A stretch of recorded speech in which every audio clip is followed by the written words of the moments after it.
နောက်တစ်ခုအနေနဲ့ဆိုရင်ကျွန်တော်တို့ရဲ့အဓိက main ကြတဲ့ stretcher ဖြစ်တယ်အဲ့ဒီ stretcher ဟာဆိုလို့ရှိရင်လူတွေတော်တော်များများဒီ stretcher ထက်အဓိကကျွန်တော်တို့ဒီအိမ်လေးလာဖို့အိမ်လေးမိုက်ဖို့ကြွားဖို့အတွက်ကိုအဓိကစိတ်ကကျွန်တော်တို့ရဲ့စိတ်မှာအဓိကပို့ပြီးတော့ထားတတ်ကြတယ်ညာတော့အဖြစ်အဓိကဒီကျွန်တော်တို့ရဲ့တန်ဖိုးထားမှုနဲ့အဲ့ဒီဟာနဲ့ stretcher နဲ့သွားမချိတ်မိတဲ့အချိန်မှာအဓိကဒီငလျင်ကြီးမှာဖြစ်ပွားတာလို့ကျွန်တော်ကတော့ကျွန်တော်ရဲ့ case study နဲ့ရှင်းပြီးတော့သုံးတတ်ပါတယ်ဘာလို့လဲဆိုကျွန်တော်တို့ဒီတဘာဝဘေးအန္တရာယ်အတွက်တန်ဖိုးထားမှုထည့်ထားတယ်ဆိုရင် structure ဆဲတဲ့ချိန်မှာအဲ့ဒီတန်ဖိုးထားမှုဒီ structure ထဲမှာပါမယ်တန်ဖိုးထားမှုထဲမှာ share value ထဲမှာအဲ့ဒီဟာမပါဘူးဆိုလို့ရှိရင် structure ထဲမှာတေချာပေါက်တာမပါဘူးအဲ့မပါလာဘူးဆို structure မခိုင်ဘူးဆိုလို့ရှိရင်တေချာတဲ့ system ကလည်းကျလာမှာမဟုတ်ဘူးအဲ့ဆို stretcher ကိုသွားမယ် stretcher ကိုသွားမယ်ဆိုလို့ရှိရင် stretcher ကိုဆွဲတဲ့အချိန်မှာခုနကကျွန်တော် scale ရှိတဲ့ဆရာတွေနဲ့ပညာရှင်တွေနဲ့ကျွန်တော်တို့ရွေးချယ်တယ်ဒါဆိုရင်သူတို့ကညွန်ပြပြီဘယ်မြေမှာလုံးမှာလဲဘာပြီးရင်ဘာလုပ်ရမလဲမြေအရင် swipe တဲ့အရင်ဆန်းရမယ်မြေရဲ့မြေစီလွာရဲ့ quality ပေါ်မူတည်ပြီးမှဘယ်လိုအဆောက်အဦဆဲတဲ့ချင်းတွင်တောင်မြေ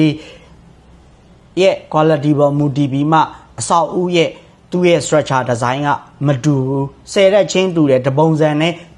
တူတယ်ဆိုရင်တော့မှအဆောက်အဦချင်းမတူဘူးဥပမာမန်လေးမှာဆယ်တဲ့ရှိတဲ့အဆောက်အဦရဲ့ရန်ကုန်မှာဆယ်တဲ့ရှိတဲ့အဆောက်အဦရဲ့အပြင်မှန်းကျင်တပုံစံနဲ့တူရင်တူလိုက်မယ်ဒါပေမဲ့တေချာတဲ့ structure မတူဘူးမန်လေးမှာ3000နဲ့စောက်တဲ့ဆယ်တဲ့ဆိုလို့ရှိရင်ရန်ကုန်မှာတေချာတဲ့3400တော့1000ခွဲတော့ဖြစ်ရင်ဖြစ်လိုက်အော် sorry မှာတော့ကြောင်းရင်ဖြစ်သွားတယ်အမှန်လေးမှာ3000ခွဲ3400ဖြစ်တဲ့10တဲ့တိုက်တပုံစံနဲ့ဆိုရင်ရန်ကုန်မှာ1000တန်လောက်ပဲကုန်ကြလိုက်တယ်ဘာလို့လဲလို့ပြောရင်အတွင်းထဲက structure ဘိုင်းတွေကွာသွားလို့ဘာလို့ကွာလဲလို့ပြောလို့ရှိရင်အတွင်းထဲကမြေလွာရဲ့ quality ပေါ်မူတည်ပြီးကျတဲ့ zone ပေါ်မူတည်ပြီးမှ structure ကိုသူတို့ဒီဆွဲခြင်းဖြစ်တယ်ဒါကလည်းကျွန်တော်ပညာရှင်တွေ share ပေးတဲ့ဟာလေးကိုကျွန်တော်ပြန်ပြီးတော့ပြောပြပေးခြင်းဖြစ်တယ်ကျွန်တော်ကဒီဘက်ပိုင်းမှာအဓိကကျွမ်းကျင်တဲ့ professional တယောက်မဟုတ်ပါဘူး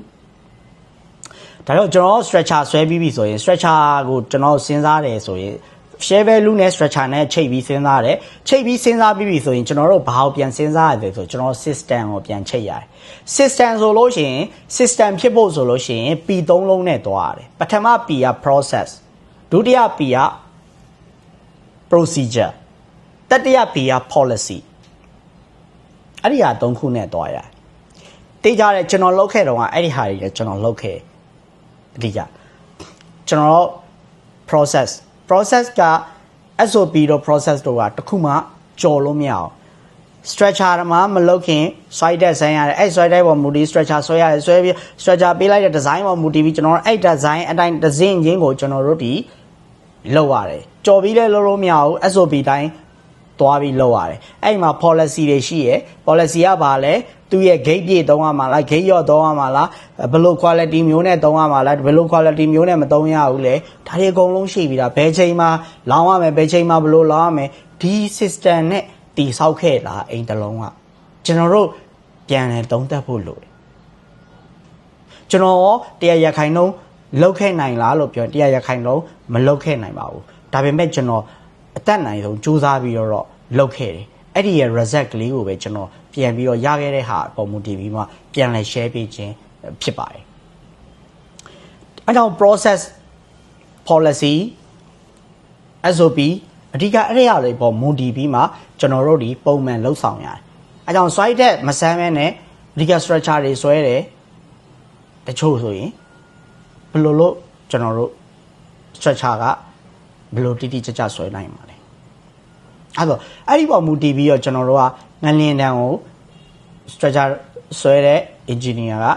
ငလျင်တန်းခံနိုင်ဖို့အတွက်ဒီပါသူတည်ရဲ့ပညာပိုင်းဆိုင်ရာနဲ့တူတွက်လိုက်မယ်ကျွန်တော်တို့ဘက်က system နဲ့ policy တွေကျွန်တော် policy ကိုဘယ်လိုကြည့်လဲခုနကရှေ့ပိုင်းမှာပြောထားတယ်ကျွန်တော် share value တွေမှာအိန္ဒိချင်းနိုင်ငံတွေမှာ6ထပ်ရဲ့အထက်မှာမှန်တွေကိုဘယ်လို policy နဲ့ထားရမလဲဥပမာတန်းပါဘယ်လောက်မီလီအနည်းဆုံးရှိရမလဲ12မီလီရှိရမလား ဒီကြတော့တမ်းမပြီးလို့ရှိရင်ကျွန်တော်ဘယ်လိုမျိုး area မှာဆိုလက်